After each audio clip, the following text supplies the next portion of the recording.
Currently, the lunar Starship being developed by SpaceX at Starbase is a specialized version of the Starship spacecraft, tailored to serve as NASA's Human Landing System, HLS, for the Artemis program. This variant is designed to transport astronauts from lunar orbit to the Moon's surface and back. Hey, we finally know what's inside the lunar Starship that SpaceX has right now at Starbase. It has been a mystery for a long time, but now the interior design has been leaked. Unlike the regular Starship, this variant has no heat shield or aerodynamic flaps, as it is not intended for re-entry into Earth's atmosphere. Its exterior is white for improved thermal control, and it is equipped with additional thrusters and landing features suitable for lunar environments. We are looking at the first fictional spaceship that humanity will ever have. First of all, we must thank Tom Bigmore, who is the person who revealed this information, since he was able to enter the lunar Starship a few months ago invited by SpaceX. And he is the one who revealed everything he saw in there. So come on, let's start this tour of lunar Starship, showing a general outline of what we think it will be like, and now we immediately go into detail. At the top we will have the docking port, where astronauts will enter the ship when they are at the Gateway Space Station, or when they want to enter from the Orion ship. The gossips will be very similar to the one they currently have in the Crew Dragon. In fact, here you are seeing images of the docking tests that NASA's Orion carried out with the CAFU. Because yes, the Starship must be able to dock with the Orion spacecraft, in addition with the Gateway Station that will be around the Moon. When they do, astronauts will pass through a hallway, an access tube, which will take them directly into the interior of Starship. This interior currently has 2 floors, although I could end up having 3. We don't know this yet, but this RBI only has 2 floors. We then see this in much more detail. Below this habitable zone, we found the depecialized area. That is, astronauts have to go down to this area already with their suits on, because there is no air or life support system. And it is the area where you will access the elevator that will lower them to the surface of the Moon. Here they will also store the necessary material and equipment, like a kind of trunk, but larger, obviously. And as I told you, to enter this area, they will have to put on astronaut suits, so an airlock could not be missing. It is this semicircular shaped room that you see here. Here astronauts will put on their space suits. They will depressure the room to equalize the pressure with the outside space, and they will walk out the door ready to access the elevator. And well, in case anyone wasn't aware, Lunar Stay is going to descend those last few meters of the Moon, with the engines that are located right up here, and will allow a smoother and more precise descent than the powerful rotor engines, which would also raise a lot of lunar regolith in a future lunar base. These engines, being smaller and more closely located higher up, they will have less impact on the Moon's dusty surface. Okay, so now that the general structure of the lunar Starship is clear, let's see how SpaceX has thought about the interior design, which is what we came for. Or at least that's how the interior of the Starship prototype they have in place currently looks. Starbase. When the astronauts descend through the access tube, will be found on the habitable upper floors. Here, really as has been said, we do not know if there will be 2 or 3 floors in total. Because as I say, in Starbase there's only one built to for NASA to validate the design. But we believe that, as you are also seeing, there is room for at least one more 3rd floor. But now we go down to the 2nd floor, which is the one that is built. Here we find several important things, and no, the channel logo, in principle, it won't be in the real lunar phase, but today I don't lose hope. No, now seriously, what we found are some very interesting things. This 2nd floor will be the habitat where the crew will rest. And it will also be the command module, according to the person who was inside Starship.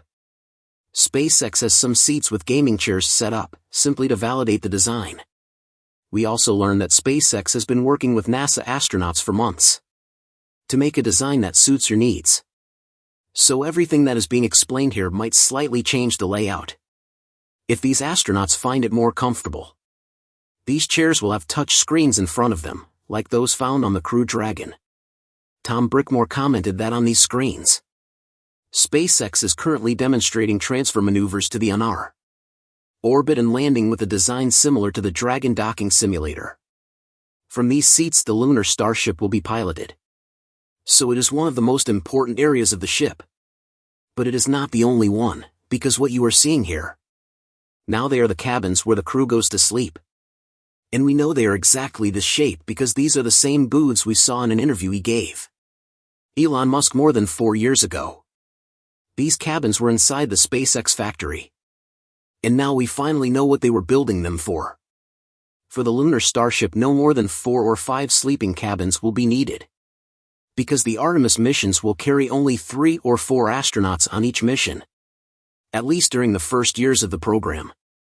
But looking to the future or even to a Martian starship, if the number of crew members needs to be increased.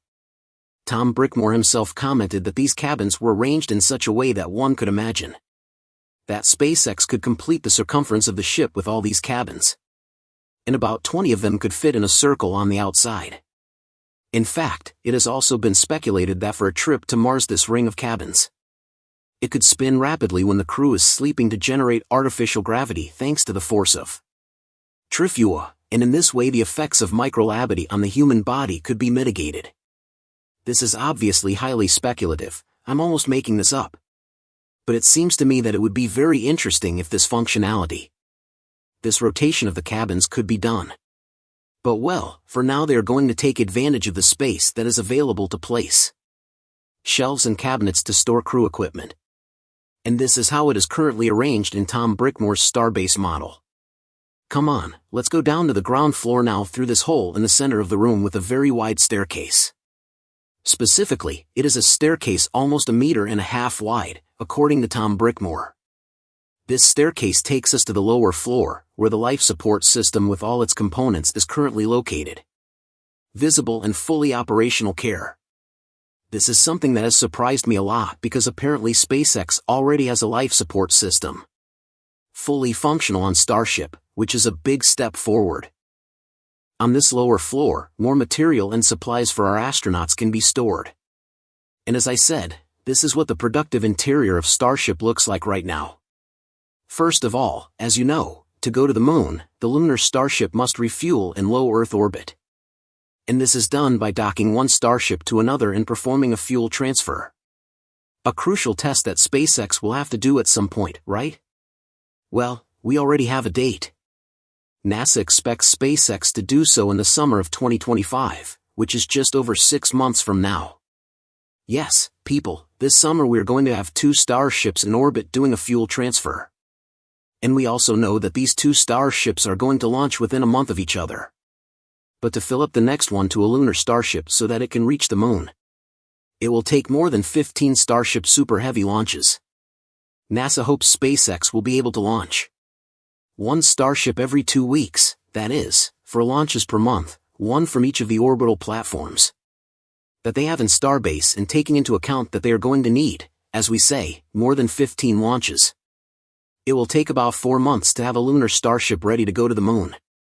As of now, prototypes and test configurations of the lunar starship are under assembly and refinement at Starbase, with key milestones, including orbital and refueling tests, expected in the coming years as NASA gears up for the Artemis 3 mission.